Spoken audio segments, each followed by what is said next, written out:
पूर्ति के लिए जरूरी है आपकी रोटी काबू होना। क्यों जी? जिसके हाथ में आपकी रोटी वही तो कंट्रोल करेगा। मास्टर स्कूल में पढ़ाने जावा है तो जो मास्टर उसकी तनख्वाह कटवा है ना, वो उस पर पंगे नहीं लेता कदे भी। जिन्हें वो अफसर कब है, वो अफसर क्यों? क्योंकि वो तनख्वाह कटवा है उसकी। जो उसने आंगनबाड़ी वर्कर और आशा वर्कर थी, इनकी खासियत क्या थी? जब यह घर है कि नुका कर दी, देख ले फिर ताई पेंशन नहीं मिलेगी, फिर तमने यूं नहीं कर देंगे। मतलब वो पेट के साथ जोड़े थी। बस में नहीं चढ़ने देंगे, रेल में जान देंगे, बाहर नहीं लेकर देंगे। यानी पेट, यानी रोटी जहां जहां आपकी काबू हो गई, आप काबू हो गए समझो। अब इसके लिए समाज का बर्बाद होना बहुत जरूरी है, एक दूसरे से टूटना बहुत जरूरी है। तो बर्बादी के रास्ते कैसे कैसे होंगे वो मैं आपको बता रहा हूं, अभी भी हैं वो। गांव में मुख्य तौर पर 4 तबके होते हैं। पहला तबका वो है जिसकी अपनी जमीन है, जो खेती करता है। दूसरा तबका है जो कोई दुकान या कोई बिजनेस करता है, लेन देन खरीदारी का बिजनेस करता है, या कोई रिपेयरिंग का काम करता है, मिस्त्री है या कुछ भी काम करता है, यह दूसरा तबका है। तीसरा तबका है जो एक व्यापारी हो गया, एक दुकान हो गया, किसान हो गया। तीसरा तबका है नौकरी करने वाला तबका, प्राइवेट या सरकारी नौकरी करे, छोटी या बड़ी उससे कोई फर्क नहीं पड़ता। और चौथा तबका है जो गरीब मजदूर है, जो दिहाड़ी करे है और राशन जो है वो कोटे से भी ले रहा है, क्योंकि वो इतना गरीब है, मानती है सरकार उसको कि इस तरह राशन हम कम से कम सस्ते अनाज में या फ्री दे दें। 4 ही तबके हैं जी, या और भी कोई बचा? हो गए पूरे जी। अब बताते हैं, किसान के ऊपर आते हैं। किसान की 99% किसानों की जमीन इस टाइम बैंकों के पास नीलाम पड़ी है। ना पड़ी हो तो बताओ जी। पड़ी है, इसका बताऊंगा आखिर में। इस नीलाम हुई जमीन का बैंक क्या करेंगे ये बताता हूं मैं आखिर में। दूसरे नंबर पे किसान के पास बोने के लिए अपना इंतजाम कुछ भी नहीं है। उसके घर तय बड़द काटा, गाय निकालने के लिए पहले जंगल खत्म करा कि चरने की जगह नहीं रहेगी तो घर में बंधे रखने पड़ेंगे डांगर। सब बदन घर में कटिया कटेगा तो नहीं सोचेंगे यार इतने डांगरा ने कौन संभालेगा, धीरे धीरे कम, फिर कति खत्म कर दिया। जंगल पहले काटा, सबके गामा का बराबर पूरा प्लानिंग है, नाम विकास का दिया लेकिन जंगल कट गया। पानी था जोड़ का जो इकट्ठा गांव के उन सारे डंगरों के लिए काफी होता था, तो लेटरिंग बना के लेटरिंग के खड्डे बाहर नाली में खोले, सारा गू जो है वो जोड़ में गया। लोगों ने डांगरा के प्यान की किल्लत पड़ गई तो भी समस्या आई, तो जोड़ भी सामूहिक खत्म हो गया और वो भी, तो सबको जोड़ दिया पानी के कनेक्शन के साथ। ए बच्चे, जोड़ दिया किसके साथ? कनेक्शन के साथ। शरीर खराब होएगा तो आप बड़ी बड़ी दवा कंपनियों के मरीज बनोगे तो ही आपको काबू किया जा सकता है, बीमार पड़ोगे तो। इसके लिए इन्होंने इंतजाम किया कि इन आदमियों की दिनचर्या बदलो, खाने पीने में बाहर की आइटम लेकर के आओ। उस टाइम याद हो आपके, किसी टाइम पे बड़ा चर्चा चली थी, refined oil, refined oil, refined oil. Doctor ने इतना बड़ा षड्यंत्र रचा कि घी खाओगे तो अटैक होगा, रिफाइंड खाओगे तो ठीक रहोगे। इब सब ने बेरा ला गया, रिफाइंड ऑयल भी गया, इब सरसों का तेल, ये बेरा ला के घी नहीं खाओगे तो जरूर होगा पक्का अटैक। इब घी खाने खातर बाजार में जाना पड़ा, क्यों? अपने डांगर नहीं छोड़े इन्हें, जब घी नहीं खाना डॉक्टर तो रह गए, सब तो पहले घी बंद करा उन्हें और चर्चा का विषय हो गया। और जिस दौर की मैं बात कर रहा हूं, जब गांव संगठित था, उस टाइम पे तो गांव में कोई डॉक्टर भी नहीं था, क्योंकि कोई बीमारी नहीं हो था। तड़के 4 बजे उठ के बाहर जंगल में जाना पड़ा करता घूमने खातर, और जो मानस 4 बजे उठने लग जाओ मानस तो बीमारे कौन हुआ है। मतलब लंबी चर्चा है वैसे तो ये, लेकिन मैं मोटे मोटे तौर पे बताऊंगा आपको। तो जी आपके पास आपका डंगर नहीं बचा, खेत में बोने के लिए आपके पास अपना बीज नहीं बचा। आपको शायद बता देता हूं, नहीं पता होगा, बीज का नया कानून आने लग रहा है कि जो किसान ये नहीं बता पाएगा उसने बीज कहां से खरीदा, उसको 3 साल की कैद है। यानी आपको बीज बाजार से ही लेना पड़ेगा। अगर वो बांझ बीज है तो भी, अगर वो बीमार बीज है तो भी। उस बीमारी कौन से केमिकल उन बीजों के साथ डाल के बताते हैं वो बताएगा सुनील भाई, क्योंकि आप इसके बाद जो अगला स्टेप है वो ये है कि बाजार से गांव में एक भी चीज नहीं आएगी। जो हमारा अगला स्टेप है, जब गांव राम साथ देवेगा तो ना हमारा गांव में तक कुछ लेना होगा ना देना होगा, उसमें तो हमारा कोई हिस्सा नहीं। सारा काम गांव के लोग करेंगे, गांव में करेंगे, गांव में फायदा होगा। इसका यो भी खासियत है इस मिशन की। तो बीज का हो गया कानून।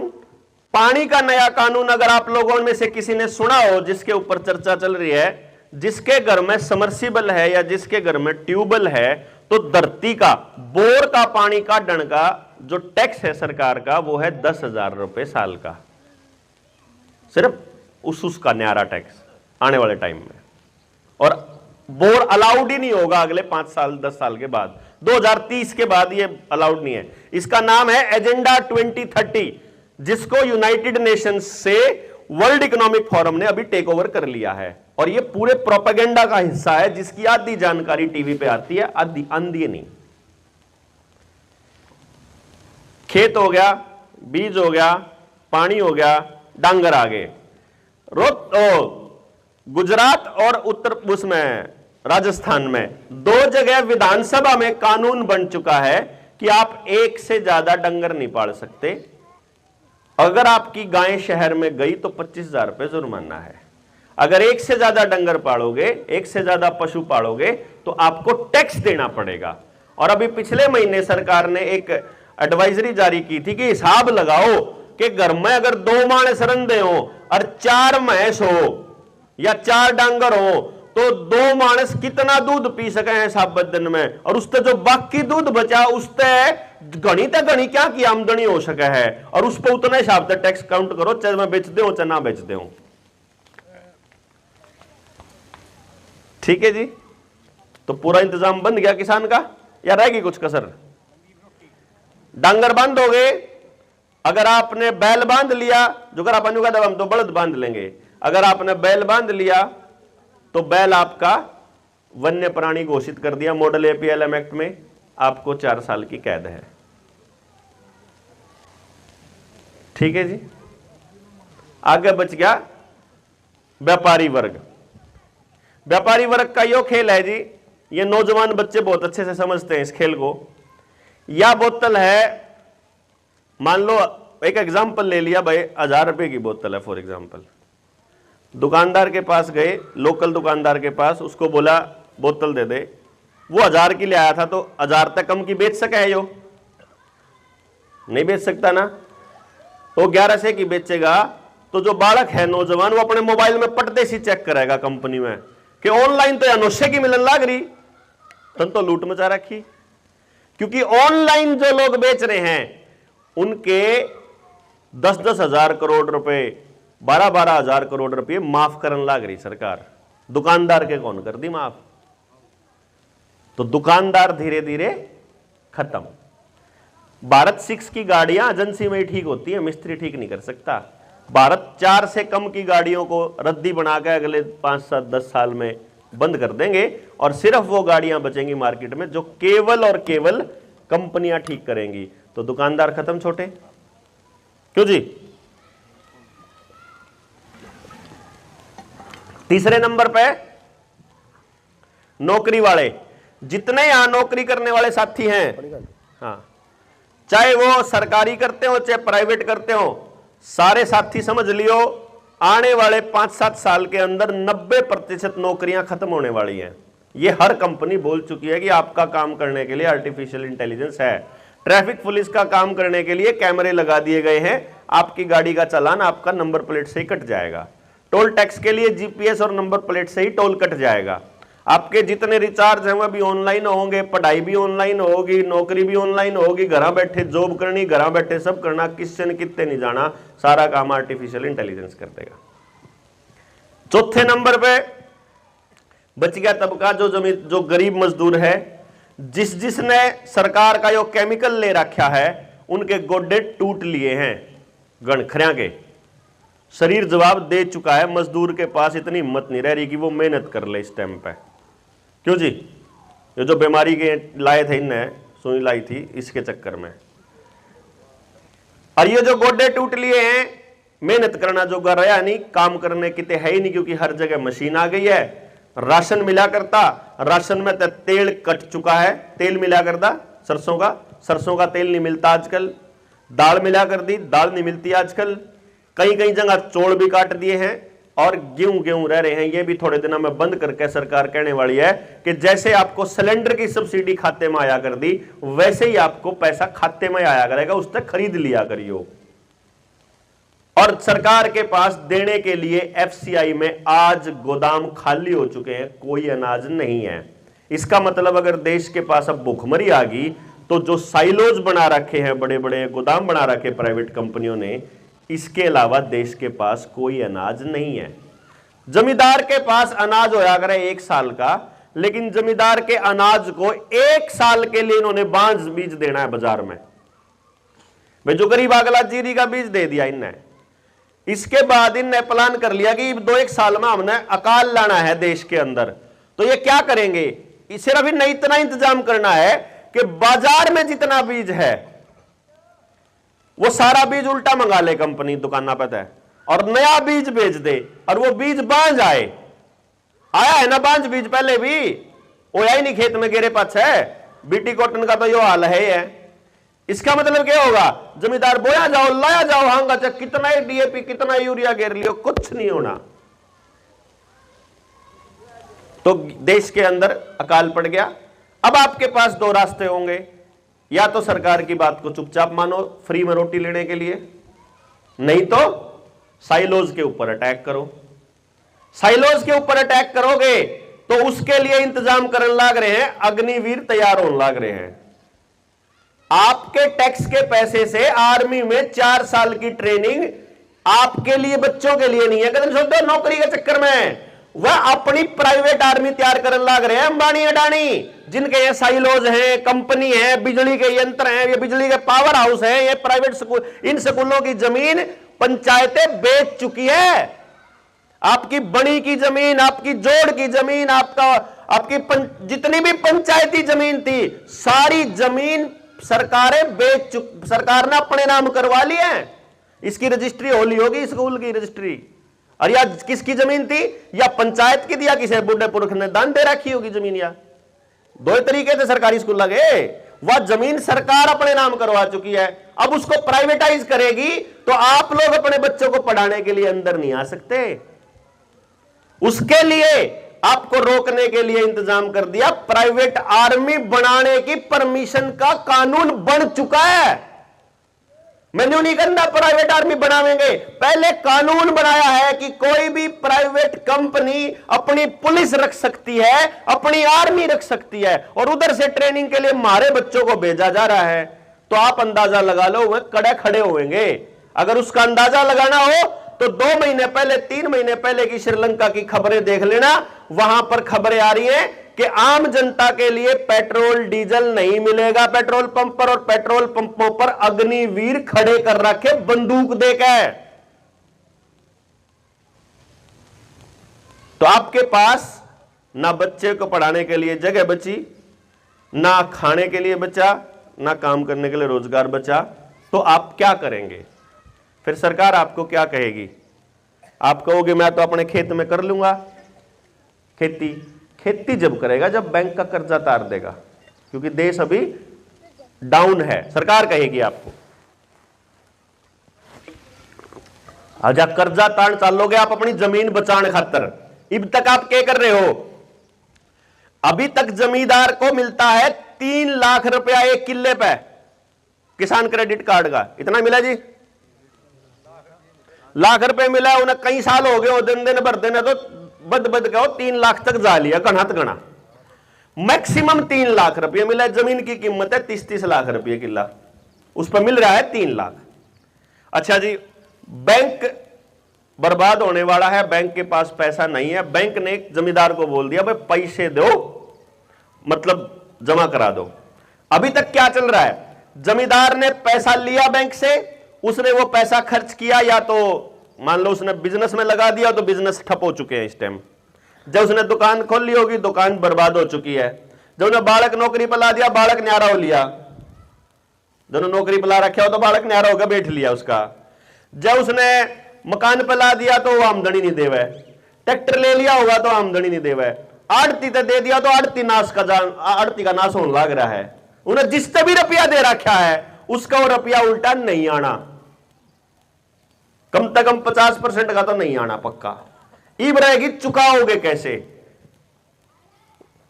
पैसे चुकाने का खेल समझा रहे हैं आपको। इसको समझने के लिए आपको पैसे छापने का खेल समझना पड़ेगा। पैसे छपते कैसे हैं? अगर आपने यो समझ लिया तो आपको अपना शामी खड़ा दिख जाएगा भाई कि यो न्यू खेल चल रहा है। मैं मान लिया बैंक हूं, आरबीआई हूं, और मैंने नोट छापने हैं और मैंने छाप दिया 100 करोड़ रुपया। दिमाग लगाना, 100 करोड़ रुपया छाप दिया। छाप के मैं अपने दौरे तो रखू नहीं, मैं देऊंगा उसने ब्याज पे। मान लो मैंने 100 करोड़ रुपया बांट दिया जनता में ब्याज पे, तो वो जो 100 करोड़ रुपया मैंने दिया वो मैं खाते में लिखूंगा तो मैं कितने का मालिक? 100 करोड़ का। मार्केट में कितना रुपया? 100 करोड़।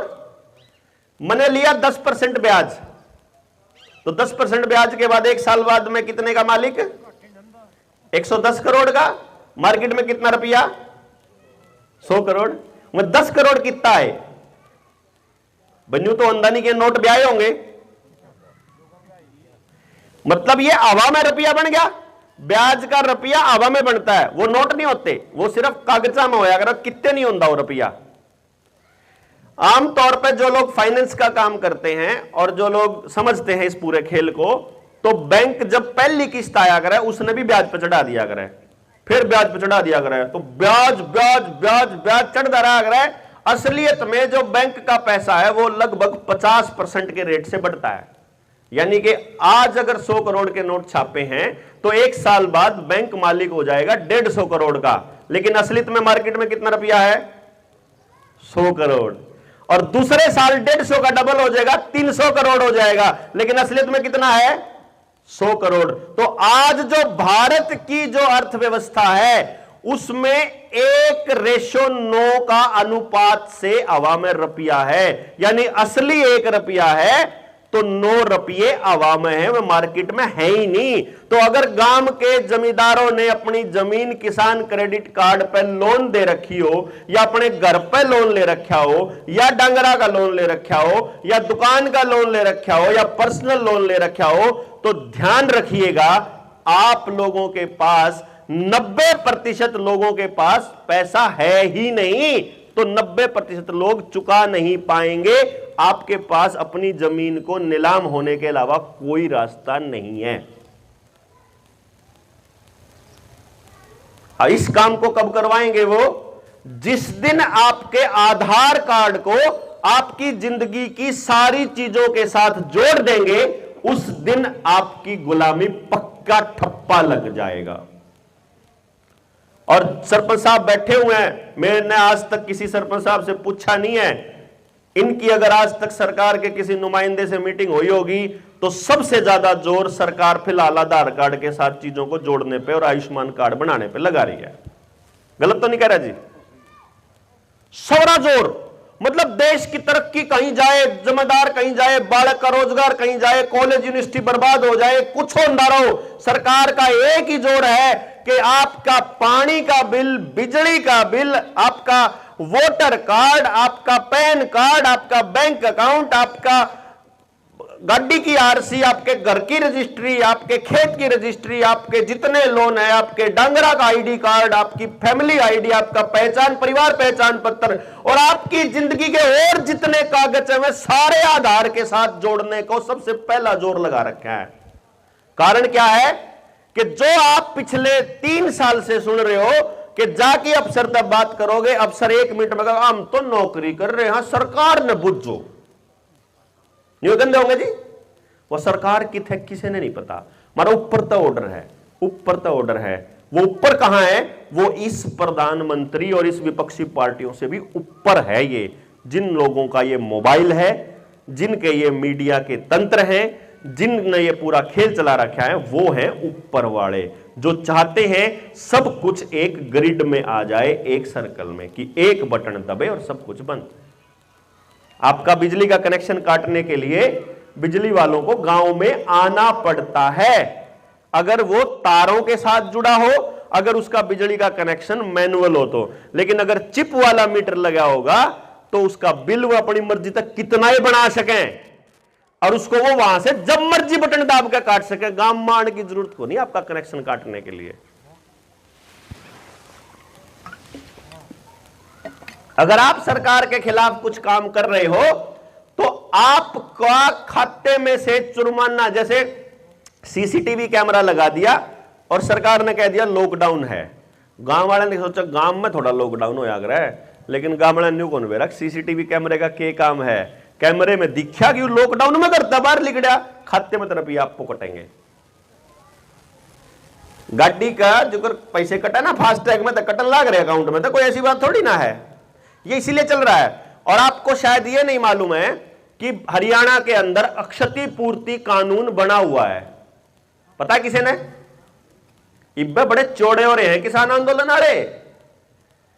2024 के चुनाव की बात है, 2024 के चुनाव में आपके सारे किसान नेता आपने दिखाऊंगा ही नहीं कि गोदी में बैठे हुए, कोई किसी पार्टी की गोदी में जाकर बैठेगा, कोई किसी पार्टी की गोदी में जाकर बैठेगा, किसी ने कुछ चाहिए, किसी ने कुछ चाहिए, किसी की अपनी महत्वाकांक्षा है, किसी ने रुपया चाहिए तो रुपये का ढेर ले, कोई चक्कर नहीं, छापा है अगले में तो हवा में बड़ा हुआ, मैं तो ले खाते में तो ट्रांसफर करने हैं, ले पकड़।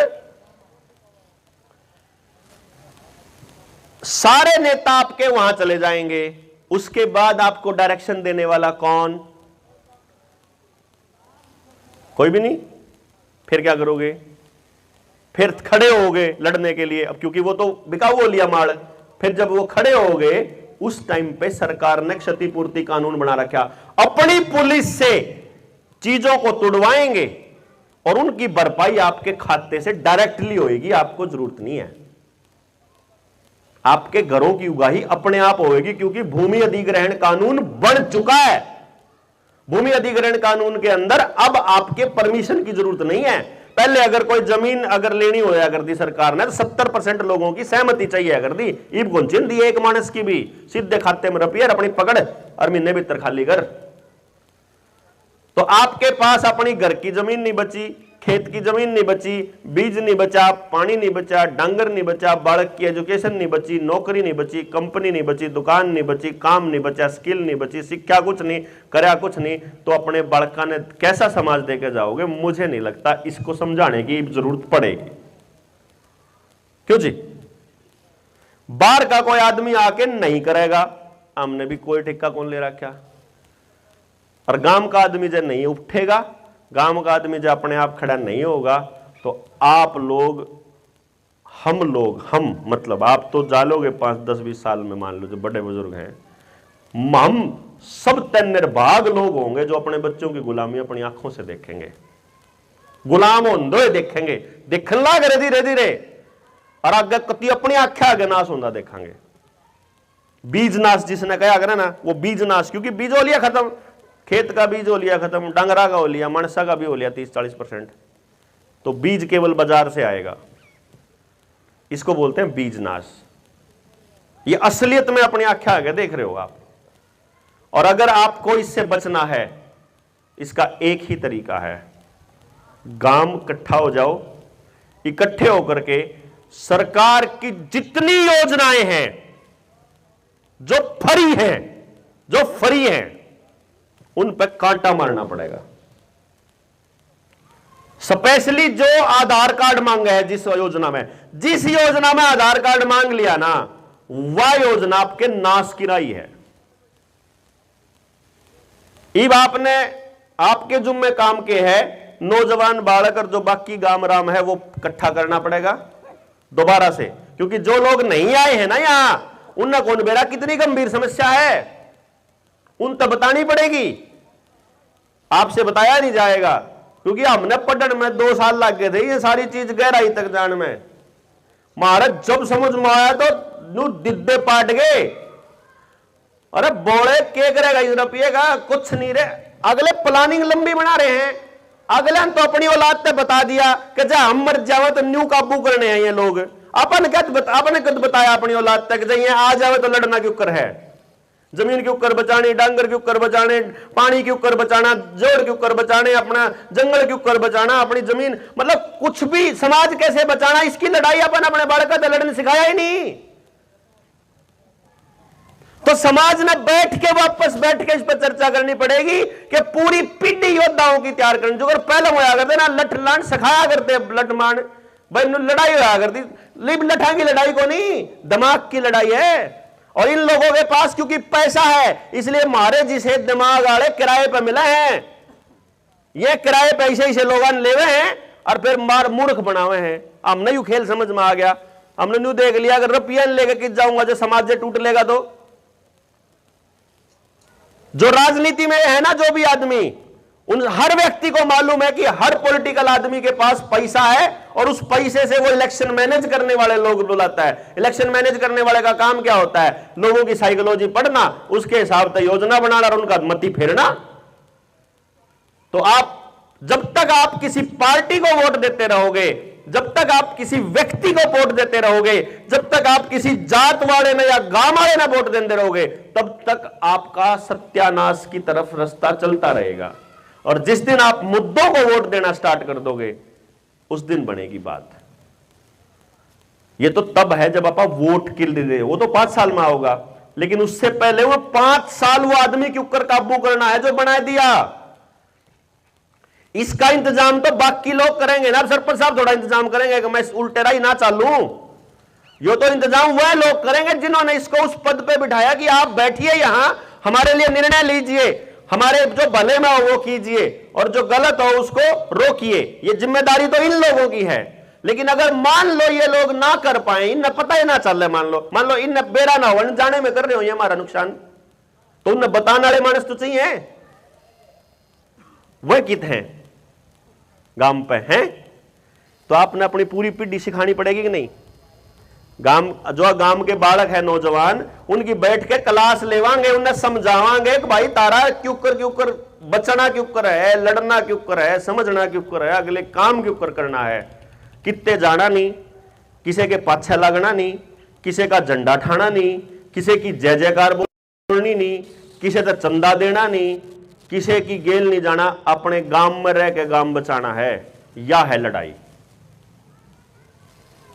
जय हम तो लागते हो कि ये ठीक लाग रहे हैं, तो जितने साथी इस कार्यक्रम में ऑर्गेनाइज कर रहे हैं, करण हरबर के भाई, इन भाइयों के लाग के न जो नौजवान, जो बड़े बुजुर्ग हैं वह तो देंगे अपना तजुर्बा, और जो नौजवान साथी हैं वह देवेंगे साथ।